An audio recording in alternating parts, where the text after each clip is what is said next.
Zen Flesh, Zen Bones. This is story 8, Great Waves.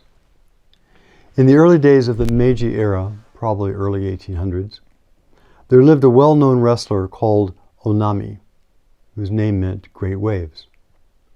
Onami was immensely strong and knew the art of wrestling. In his private bouts, he defeated even his teacher. But in public, he was so bashful that his own pupils threw him. Onami felt he should go to a Zen master for help. Hakuju, a wandering teacher, was stopping in a little temple nearby, so Onami went to see him and told him his trouble. Great Waves is your name, the teacher advised. So stay in this temple tonight and imagine that you are those billowing waves. You're no longer a wrestler who is afraid. You are those huge waves sweeping everything before them, swallowing up all the land. Do this and you'll be the greatest wrestler in the land. By greatest wrestler, it means a sumo wrestling. The teacher retired. Onami sat in meditation, trying to imagine himself as waves, and he thought of lots of different things. And gradually, he returned more and more to the feeling of the waves. As the night advanced, the waves became larger and larger. They swept away flowers in their vases. Even the Buddha in the shrine was inundated. Before long, the temple was nothing but the ebb and flow of an immense sea. In the morning, the teacher found Onami meditating, a faint smile on his face. He patted the wrestler's shoulder.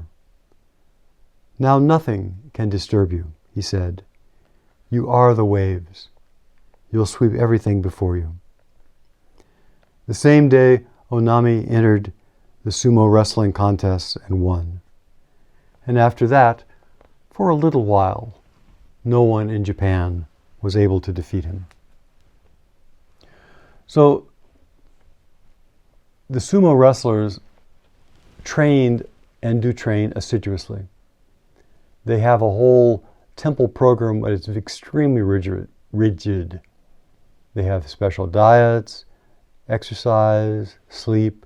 They really are live like monks.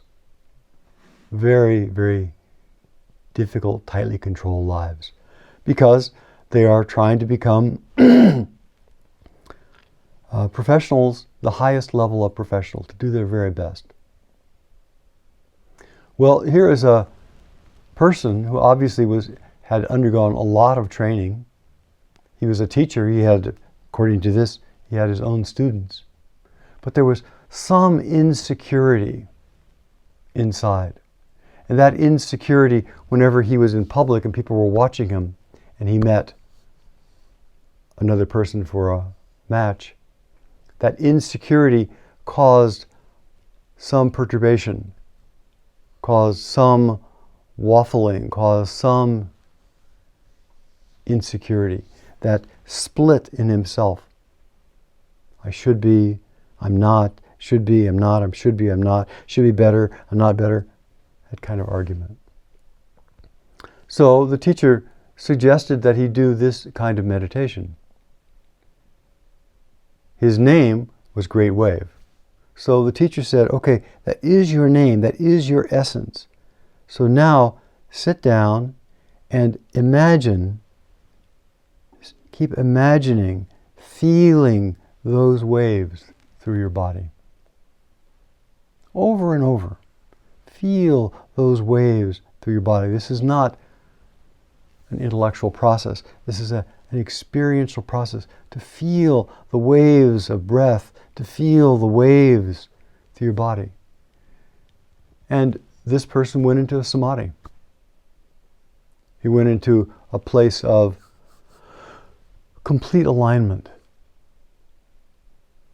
where it wasn't a matter of he was up here and his body was down there, but rather he and his body became one thing, and he and his body became the ocean. Touched the ocean. Touched the immense power within himself. And that's all there was there, is the breath, the waves of the ocean sweeping through, sweeping through. And he had some insight. He realized something about his true nature.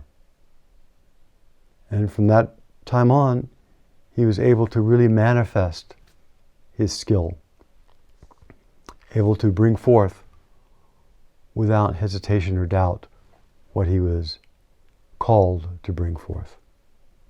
May we all do the same in our own way.